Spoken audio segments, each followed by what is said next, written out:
Good morning students, how are you? Fine, very well.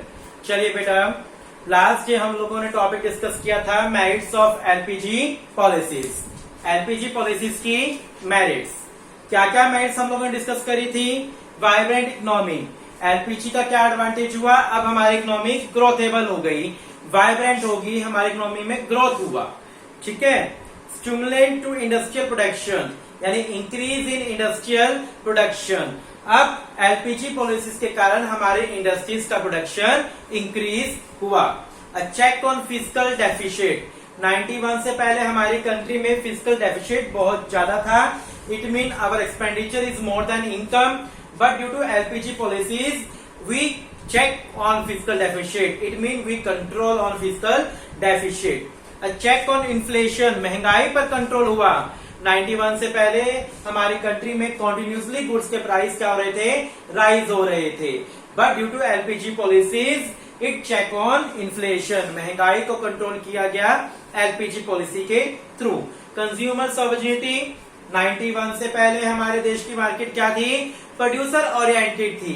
Producer ने जो बना दिया कंज्यूमर वो ही परचेज कर लेता था। लेकिन अब हमारी मार्केट क्या हो गई है? कंज्यूमर ओरिएंटेड हो गई है। अब कंज्यूमर सॉवरेन हो गया है, कंज्यूमर के पास चॉइस के बहुत सारे ऑप्शंस होने लगे हैं, क्योंकि there is a competition in market due to LPG policy. So there are most industries establish, various producer come in market and they produce different articles, so the consumer have more choice than before. ठीक है, बात आ रही समझ? Increase in foreign exchange reserve, हमारी country का foreign reserve increase हुआ, हमारा फॉरेन ट्रेड इंक्रीज हुआ, जिसके कारण हमारा फॉरेन करेंसी इंक्रीज होना स्टार्ट हुई। Flow of private foreign investment due to globalisation, now private foreign investors come India and start invest in Indian market. ठीक है, फॉरेन इन्वेस्टमेंट इंक्रीज हुई, फॉरेनर्स हमारी कंट्री में आकर इन्वेस्ट करने लगे, जो हमारी कंट्री में ग्रोथ का बहुत बड़ा कारण भी रहा। Recognition of India as an emerging economic power, LPG policy के कारण इंडिया वर्ल्ड के अंदर एक पावर के रूप में बाहर आया। इंडिया की मार्केट को एक पहचान मिली, इंडिया को एक रैंक मिला पूरे वर्ल्ड लेवल के ऊपर।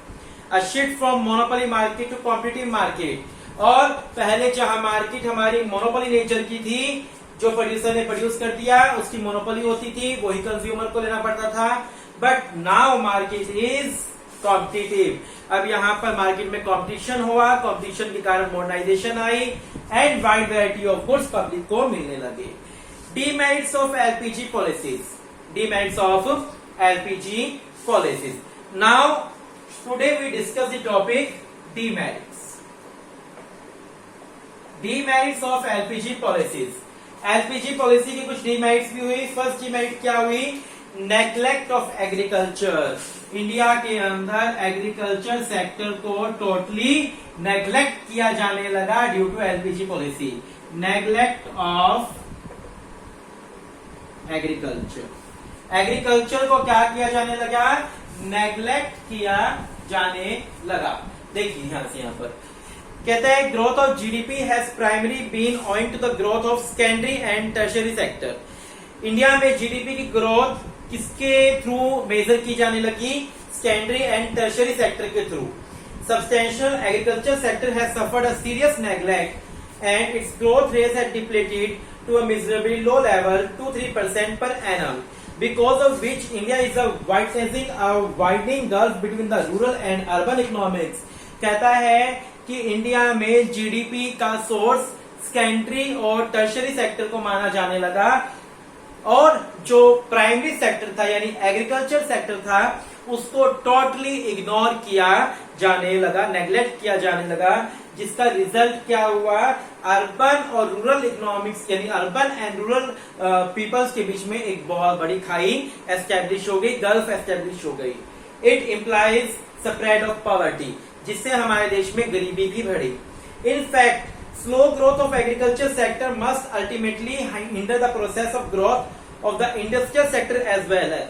कहता है अगर प्राइमरी सेक्टर की ग्रोथ डिक्लाइन होगी तो कहीं ना कहीं इंडस्ट्रियल सेक्टर की ग्रोथ भी डिक्लाइन होगी, because most of the industries depend upon the agriculture sector, क्योंकि बहुत सारी इंडस्ट्रीज किस पे डिपेंड करती है? एग्रीकल्चर सेक्टर पर ही डिपेंड करती है। सो कह रहे हैं यहाँ पर कि एग्रीकल्चर सेक्टर का निग्लेक्ट होना कहीं ना कहीं किसके, इंडस्ट्रियल सेक्टर के लिए भी क्या हुआ? नेगेटिव साबित हुआ। Agriculture sector is an important source of raw material, क्योंकि एग्रीकल्चर सेक्टर जो है वो इंडस्ट्रियल सेक्टर के लिए रॉ मटेरियल का सोर्स है। Agriculture sector is the principal source of labour supply to industrial sector. जो एग्रीकल्चर सेक्टर है वो इंडस्ट्रीज में लेबर सप्लाई का काम भी करता है।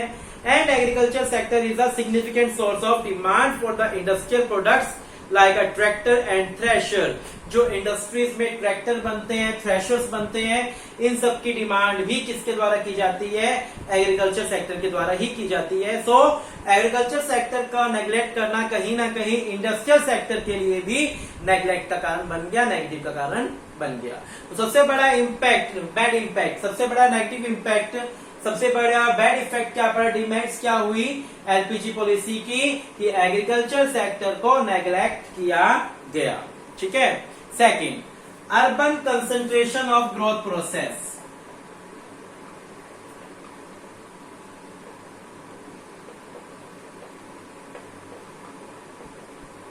Urban concentration of growth process. Urban concentration of growth process क्या कहता है? LPG policies have resulted in the concentration of growth process in urban areas. Think of any MNC, you will hardly find its trace in the rural area of the country। कहता है LPG policy के कारण growth तो हुआ, लेकिन सिर्फ growth किसका हुआ? अर्बन एरियाज का ग्रोथ हुआ। जो रूरल एरियाज थे उनका ग्रोथ नहीं हुआ। कोई भी एमएनसी अगर इंडिया में एस्टेब्लिश होना चाहती है तो वो अर्बन एरिया में ही एस्टेब्लिश होने का सोचेगी, रूरल एरियाज में एस्टेब्लिश होने का नहीं सोचेगी। All MNCs are focusing only on urban areas where they find conducive infrastructure facilities. This has further widened the rural-urban gulf. Rural-urban gulf implies economic dualism, which depend social dualism as well. कहते हैं इसका result क्या हुआ? वही जो gulf arise हो गया, ठीक है, एक कहता है भेदभाव अराइज हो गया, यहाँ पर डिस्क्रिमिनेशन अराइज हो गया, किसके बीच में? रूरल एंड अर्बन एरियाज के बीच में। यहाँ रिच एंड पुअर की फिर से एक बार गल्फ अराइज हो गई। सो सेकंड पॉइंट में क्या कहना चाह रहे हैं कि एलपीजी के कारण जो ग्रोथ हुई वो सिर्फ अर्बन एरियाज की ग्रोथ हुई, रूरल एरियाज की ग्रोथ नहीं हुई। ठीक है। Third point, economic क्लोनिज्म।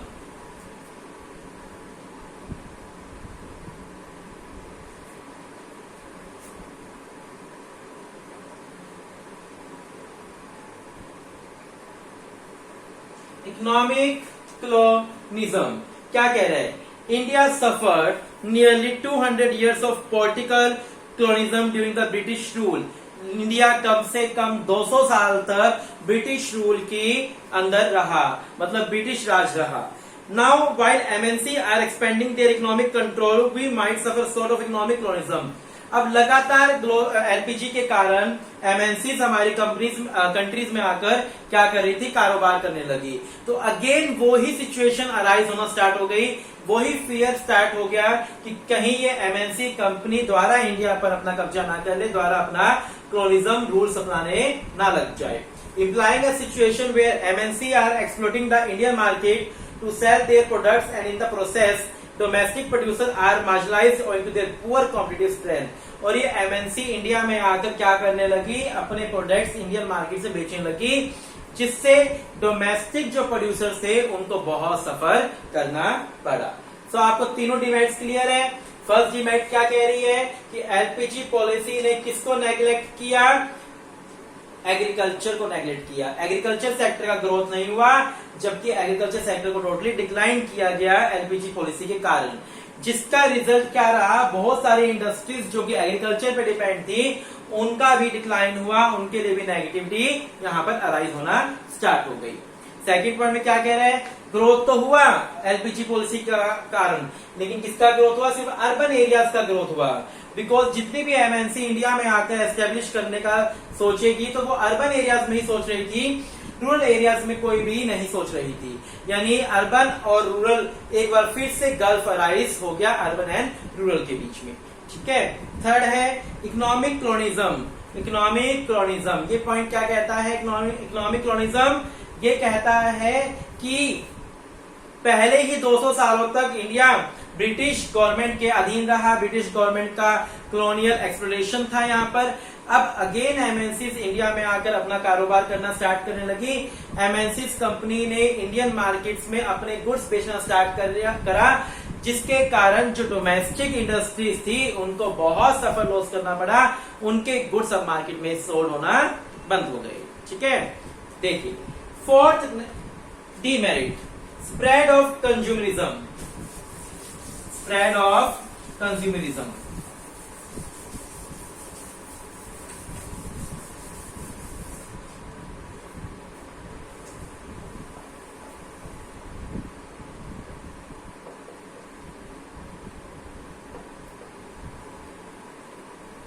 Spread of consumerism. ठीक है, स्प्रेड ऑफ कंज्यूमरिज्म क्या कहता है? Spread of MNC in the country as a consequence of LPG policy has resulted in a large-scale spread of consumerism.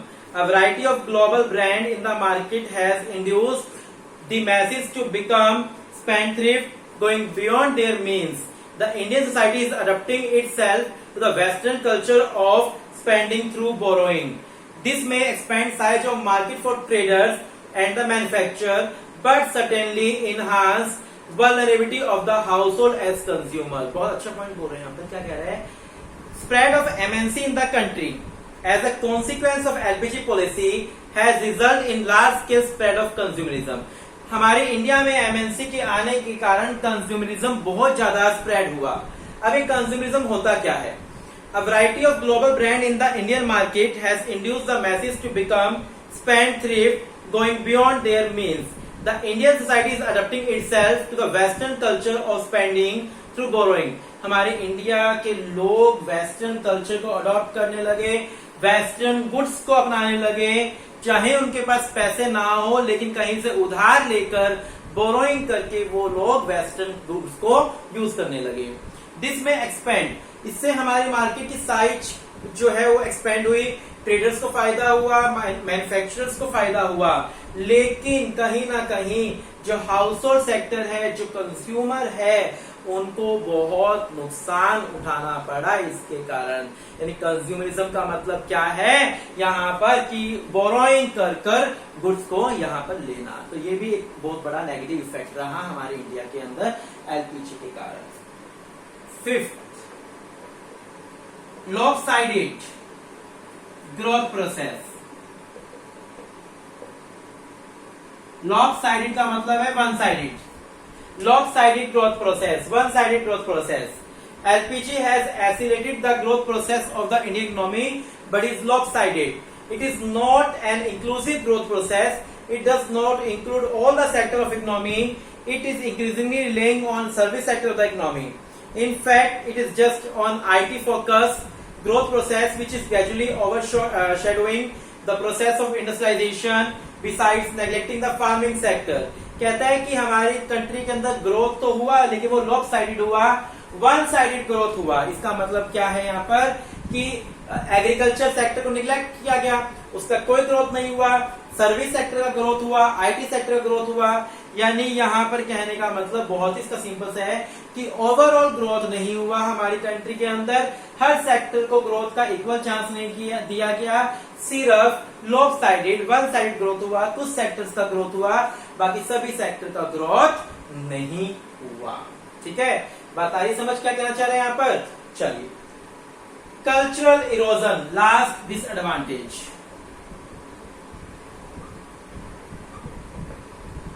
Cultural erosion, हमारे culture का erosion हुआ, शोषण हुआ, क्योंकि अब हमारे इंडियन लोग क्या करने लगे?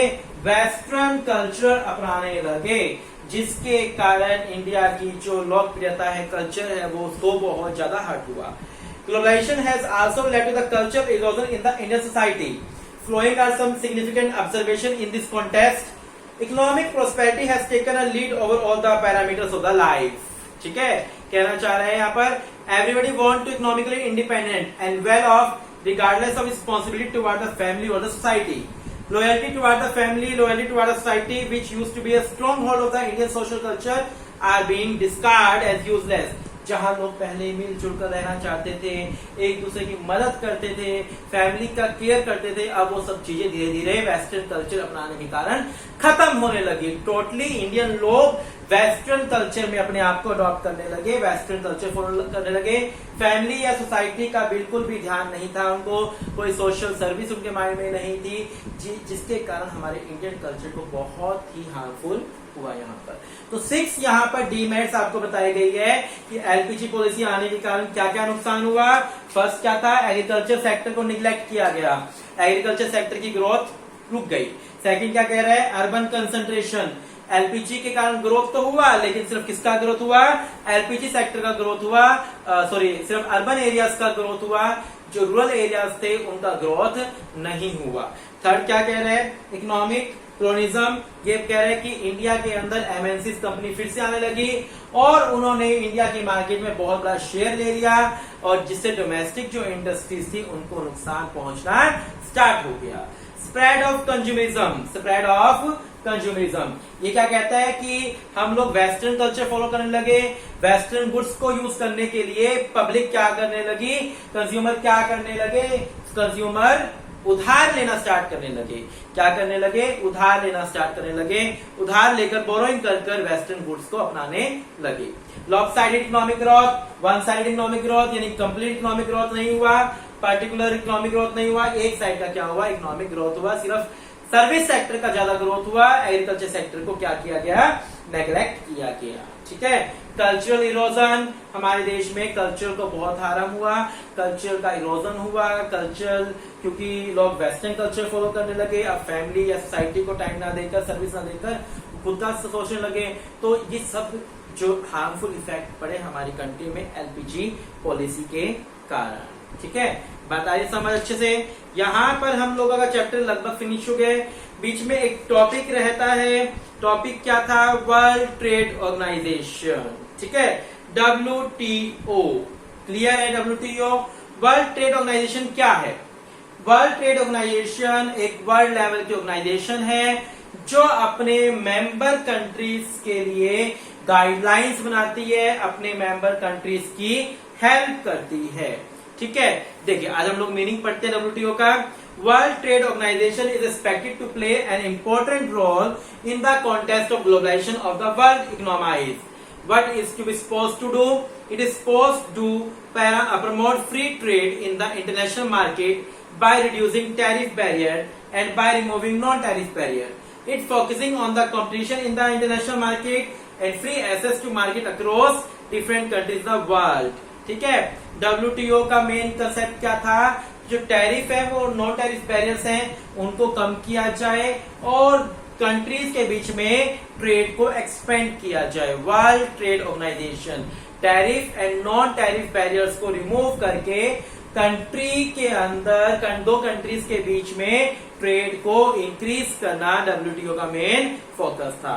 बाकी हम लोगों का एक दिन का चैप्टर और रह गया कि आज में पूरा नहीं होगा, क्यों ना हम लोग इसको कल थोड़ा सा और करके खत्म करें चैप्टर, फिर हमारे चैप्टर 6 फिनिश हो जाएगा.